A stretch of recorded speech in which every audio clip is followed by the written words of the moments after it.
marketing assistant at Homestead Window Treatments, and I'm here with our designer spotlight, Claudia. Do you want to introduce yourself? Hey. Hi, I'm Claudia Grunberger.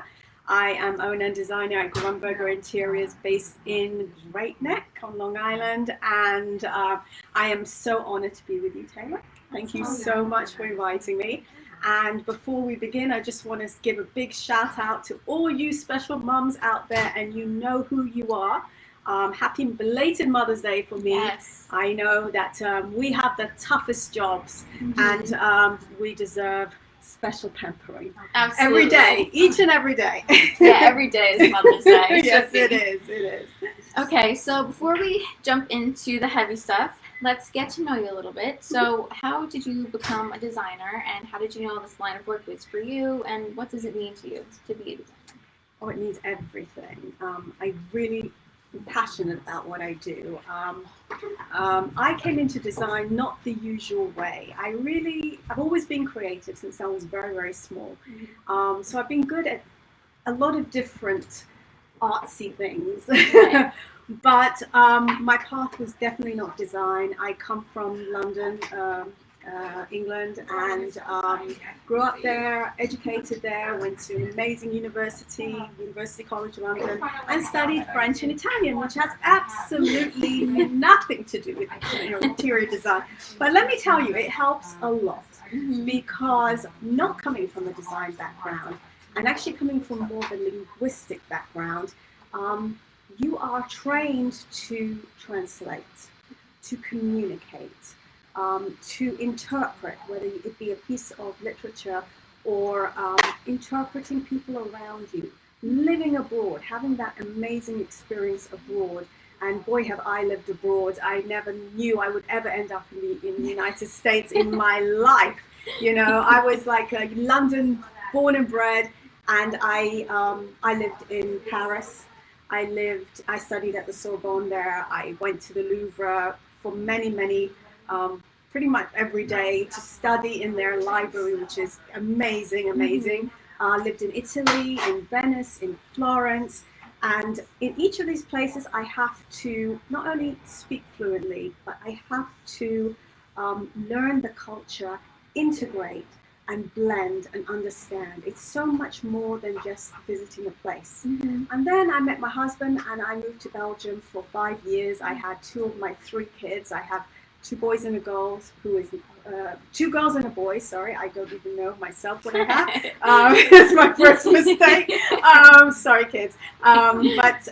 Yes, I and then I came to America.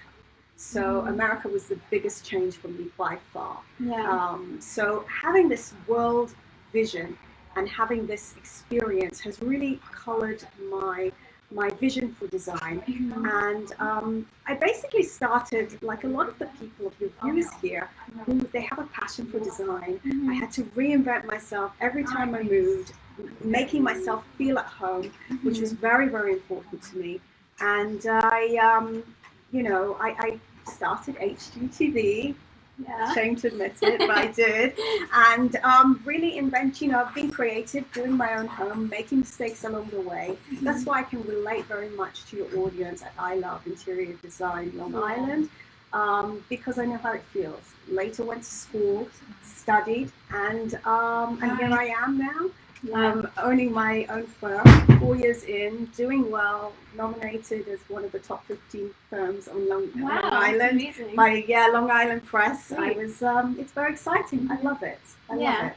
So, just because I'm curious, where was your favorite place to be? That's a question. I think my soul belongs in Florence. Really? Yeah. The minute I set foot in that city, the first moment out of the train station, there was some sort of magic that I felt. Yeah. I don't know, was I there in a past life? I'm not sure, but I just totally connected with that city. Paris is wonderful and beautiful to live in, but it's very, very hustle and bustle, and it's very aggressive, more so than London. London is just fantastic, but I lived very well in Belgium. You know, they had to drag me from there kicking and screaming. I did not want to leave. Yeah. But now I'm settled now for 24 years. Yeah. Recently became American, which is big deal. I know, it took me Yeah, like wow. about 20 odd That's great, years yeah. to do that. Yeah. Oh, well, that's great. So what have your favorite projects been as a designer? And do you have like a signature spin that you put on anything? And what's that like? My favorite projects, each one is unique. Mm-hmm. Each one is completely different. I don't adhere to a specific style. So I'm very comfortable designing traditional, and no, traditional is not a dirty word, and it is coming back. So let's not give it a bad, like so many people do. I don't want to be traditional, but also to do something creative and contemporary, and clean lines, glamorous. My signature style would probably be something. I believe in longevity in an interior. I believe that interior should be classy, timeless, comfortable, luxurious. I believe we all deserve a little bit of luxury in our home.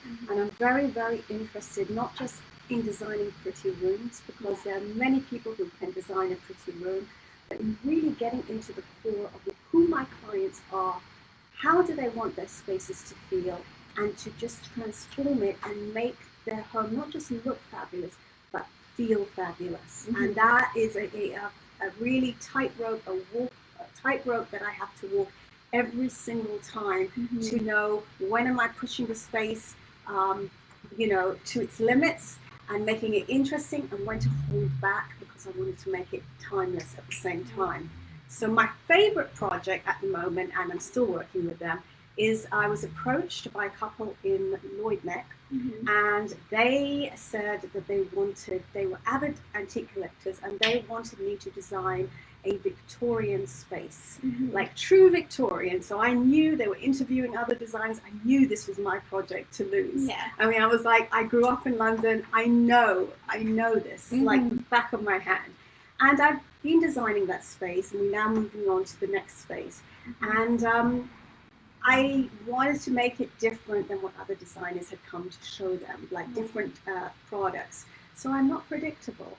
I did a grey and gold room. Grey is not a Victorian colour. Yeah. And I mixed modern Philip Jeffries wallpaper, albeit in a damask pattern, but it's a metallic grass cloth, and it's not something you would expect to have in a Victorian home. And I mixed that with very, very heavy furnishings, almost Gothic furnishings that they had, to make it something that was totally unexpected. And I'm just waiting for everything to come in. Yeah. So excited. Beautiful, because I all like the Victorian style, like Gothic is so like I love that. It's gorgeous. It's gorgeous, and it's actually seeing a revival now. Yeah. But rather than recreate what they did more than 100 years ago, you've got to put your own spin on it, and understand that you can use the motifs, you can use the colorings, you can use the shades, and just mold it differently. So I put a Claudia spin on it, and introduce something that maybe doesn't belong there, but just brings it all together. Something modern and something old and new. Right. So is it fair to say that you like more stuff that will last in the long run over, say, like something trendy and stuff like that? I'm not into trendy, no. And that is the problem with social media. Yeah. Social media is all about selling you something so that they can sell you something else in a few more years down the line. So we're all coming out of that wonderful grey trend. And, I certainly, my attitude to the grey trend was never to overdo the grey. Yes. And I'm still using grey today. Actually, even though that ship has sailed, I'm still using it. But basically to be timeless, because what is the point of just following social media too closely? You end up dating your home. And so many, and I've seen it on your I Love Interior Design Long Island, they might want to change their floors up to do the new trendy shade.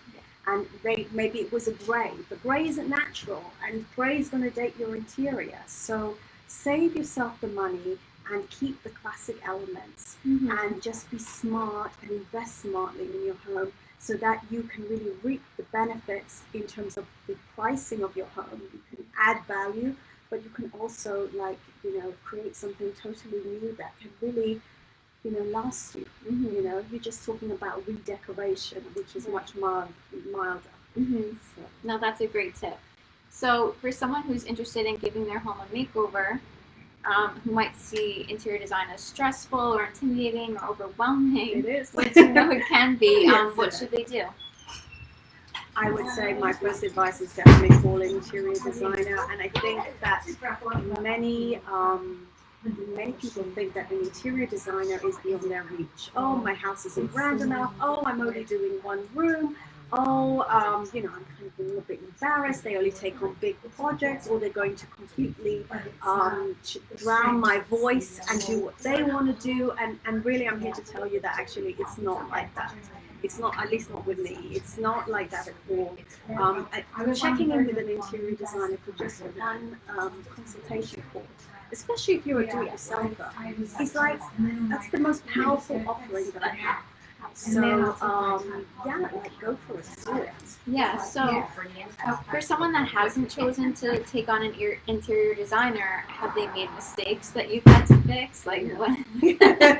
Yes, and I find that sad that sometimes you walk into a space that's already been designed and they're not feeling it.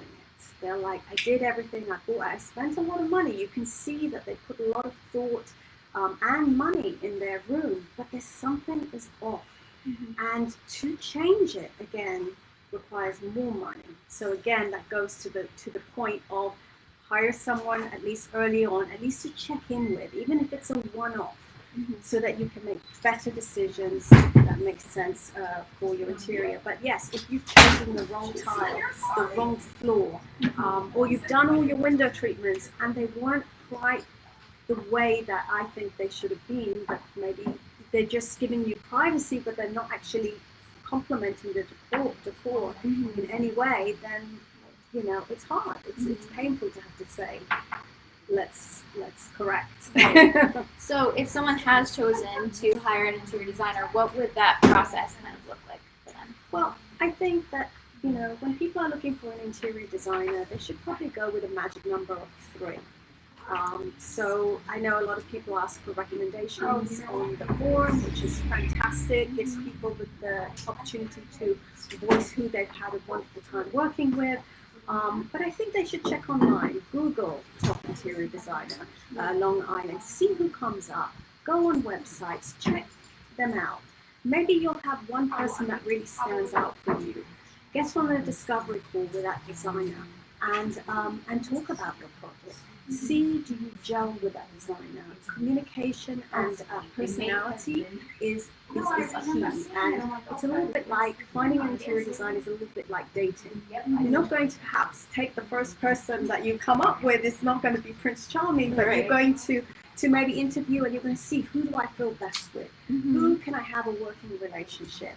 And that comfort level is very important. It's not just about what the designer knows knowledge-wise or resources they have, but your personality has to go too. So you've definitely been talking about this, but I think it's important to just reiterate. So what is the true value of having an interior designer help you? The true value of having an interior designer help you is that you'll be able to achieve something that you couldn't have achieved on your own, and that is key. You don't know what you don't know until it's too late, and then you know. But I think that if people reach out to me, I want to bring them the unexpected. I definitely do not want to be cookie cutter. And the problem is that social media will condition you into, number one, thinking everything is easy, especially on television. And number two, conditioning you into these are the kind of looks you should go for. So do the white kitchen with the blue center island. I mean, how many times have I heard that? And I like that. Okay, I love it, but let's not do it cookie cutter. Let's make it yours with your personality as well. And is that what you're really looking for? Are you just looking at pretty pictures and going with what you see because you're not imagining what can be achieved? So I don't want you to be a prisoner of that. And when I meet with clients initially, especially at the interior design consultation, I'm really trying to blow them away with products, fabrics, wallpapers that they have not seen anywhere on the island, and also to really get into who they are, how they want to live, and really what makes them tick. So, and the results are surprising each time. I mean, I know as someone myself that goes on Pinterest and you see like all these beautiful pictures of people's homes, but like you truly don't know like what else is out there. Like when you're not like completely into design, you don't know like what's possible, and it could be like so much, you know, not just what you see online. Oh, absolutely. And I've had a lot of people say to me like, oh, I think I want to do a blue and white kitchen because I see that's what's in. And I'm like, no, don't design because of that. You don't want that blue and white kitchen because of that. What do you like? And they're like, I don't know. I haven't really thought. I'm just looking and this is what I'm seeing. And I'm like, well, maybe we can change things up. Maybe, and I might show them another material and they're like, oh my God, I love that. I haven't seen that anywhere. And I'm like, right, this is you. This is your personality. Now we're talking. Now I'm going to design around that one signature fabric. Right. And you'll be surprised, a whole home can be designed around one fabric that could be in a pillar. So, you know, you can achieve the impossible. Yeah, it's fun. So we're in the Homestead Window Treatment showroom, and I know that you specialize a little bit in window treatments. So do you want to talk about the importance of getting window treatments and what that is? Yes, I feel that window treatments are really like avoided until the last minute when money's run out, and then they're like, okay, I need window treatments. But window treatments are actually key to actually making the design look really special, really different, and finishing off the room. I talk about window, I don't like window coverings. I don't like that word because the whole point of a window is it's probably the most important real estate in the entire room behind a window. It lets in light, so why would you want to cover them completely? And a lot of people rush to do that. I like to talk about window dressings. You are dressing your windows. And by dressing them properly and infusing color, infusing materials, you are you are extending your room. Instead of the focal point just being the sofa and the rug and you know the table, the room is being brought all the way out to the walls. And you have to be careful when you design the window treatment because you don't want to do something that's too specific. So you want to do something that has longevity. And I like to design window treatments that have that. They're so tailored, they're so beautiful, they exude personality and they exude as well luxury, and they make you feel like you don't want to leave the room because they're just so spot on and they contribute so much. So, you know, never underestimate the power of a fabric. Yeah. And I think that most of my designs are very strong when it comes to fabric curation and design. And window treatments, start them early. Start them even at the beginning of your design journey into a room. Start thinking about it. If your window is a focal point, then you probably want to do something amazing on that window. And you should start thinking about that before you start picking your rugs and your furniture. Yes, absolutely. So while we're on the topic, being at Homestead, what has it been like for you to work with Mark and Laura? Oh, Mark and Laura are really adorable, as is the whole team, honestly. It's such a steady, reliable company. You can really trust them with all your needs. Very, very knowledgeable. I love the fact that they have all the displays in here. You can come and work them. And really, you know, they do an amazing job. They really, really do. And they care. And that is important. And I learned that as a designer, it's important to care about your clientele. And Mark and Laura, you're working with, really, you're working with the best. So before we wrap up a little bit, I know that you have compared yourself to Mary Poppins. Oh, God. So do you want to talk about that a little bit? Yeah, well, anyone who knows me knows that I you know, and please do, you know, follow me on my personal page, actually, on Claudia Grunberger on Facebook, actually. That's probably the best way. But I'm also on Instagram. And I do a lot of lives, and I talk about different topics, problems, and I love to help people, give them insights about how it is to work with an interior designer, and also how to design your home. But I have likened myself very recently to Mary Poppins, and that came about because I was deciding to do some logo bags for myself, and I just didn't want to have the average, you know, Vista print bag. I'm just not that. I really like to do something unique. So I designed this whole kind of collection of bags, depending on my mood. It's like wearing perfume. Sometimes you're in the room in the mood for Chanel, and sometimes you're in the mood for Michael Kors. You know, so it's fine. You know, and so they vary. And I've actually got one with me, so I'll show it to you. And Mary Poppins, I mean, what was amazing about Mary Poppins is, you know, she's a much beloved, iconic figure. I relate to her in that I'm British like her. She came into homes and she spread, you know, her home, the homes she might come into were a little bit chaotic. The kids were all over the place. The families were arguing. And then she comes in with her spoonful of sugar and she makes the medicine go down. She brings order. The kids are doing things that they never thought in a million years. Like, it's fun, you know, being with a nanny. So she brings her tote bag, which is like, you know, she has pretty much like I have here with my tote bag here. And she pulls out, what does she pull out? Like floor lamps, carpets. I mean, she brings everything out of there. And my bag is a little bit like that. I got my own little bag of tricks. I don't probably walk around with the umbrella so much, but the bag I do, and they come in many designs, even leopard print, because I'm very much a leopard lady. So yes, I did my little Grunberger Interiors. Your gorgeous home awaits, because it does await, and what are you waiting for? And my signature tassel, because I love window treatments, and it's always filled with stuff, with surprises. I have something very special here. Oh, slime.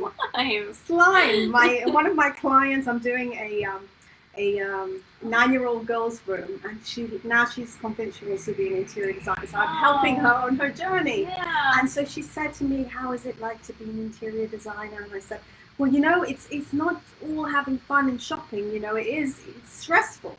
So she gave me the slime that I'm actually going to use. Oh my gosh.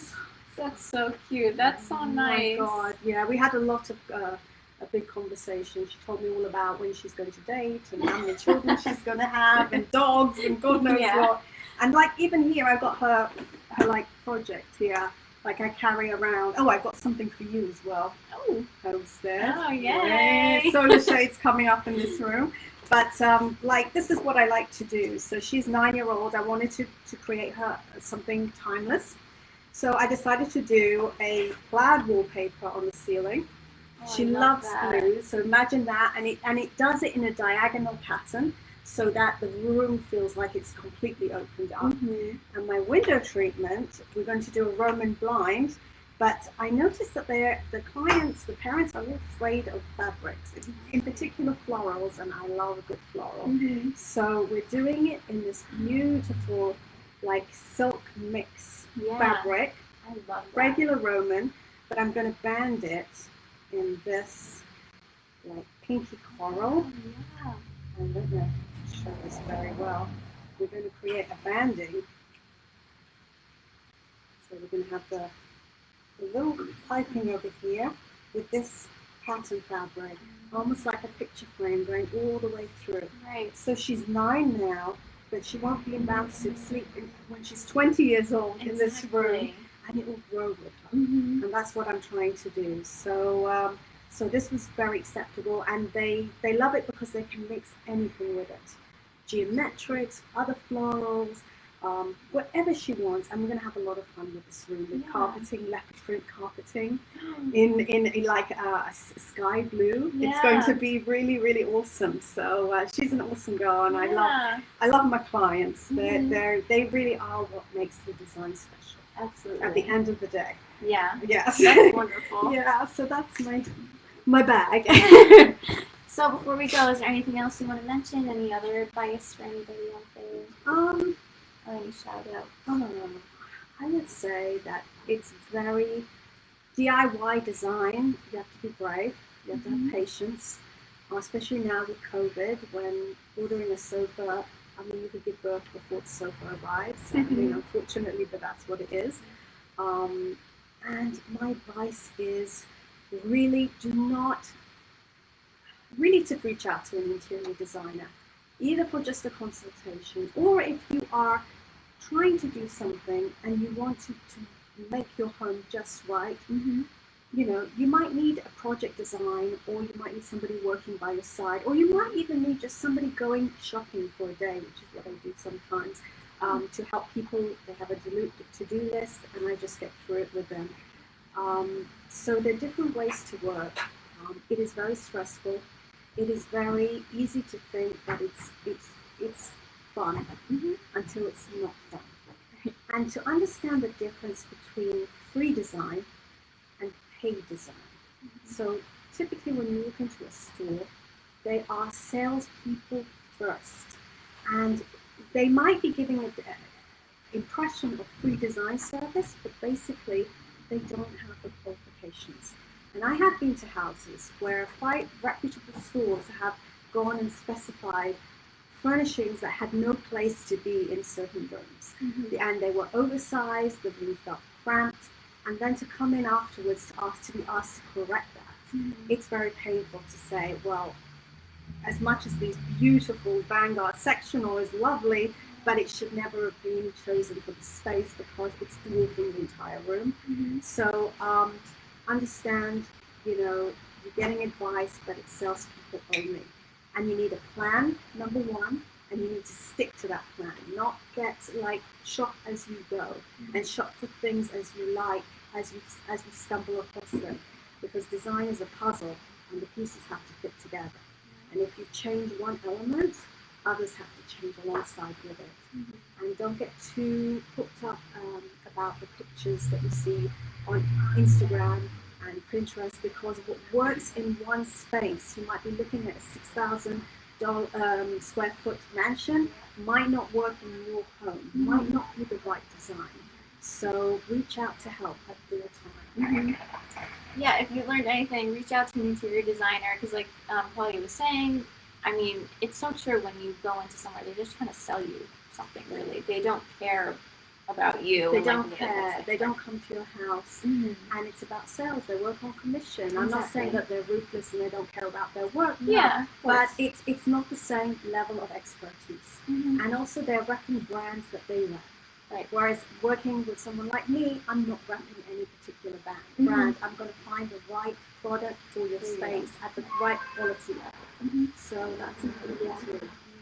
So, well, thank you so much. Oh, thank you for having me. This has been so much fun, amazing. Follow Grunberger Interiors on Facebook and Instagram, right? And you also have your own website. Yes, and you can actually book a discovery call right on it. That's the way I usually start. It's complimentary, and we usually have a really fun chat, usually over coffee, and then we discuss, and we see it's all about fit. Finding the right fit for your home and your design, and then we'll see if we go from there. And So make sure to check out Claudia's Facebook, because you always go on Facebook Live, which I love your lives. I love to watch them. They're so fun. Very candid. So make sure to join our group, I Love Interior Design Long Island.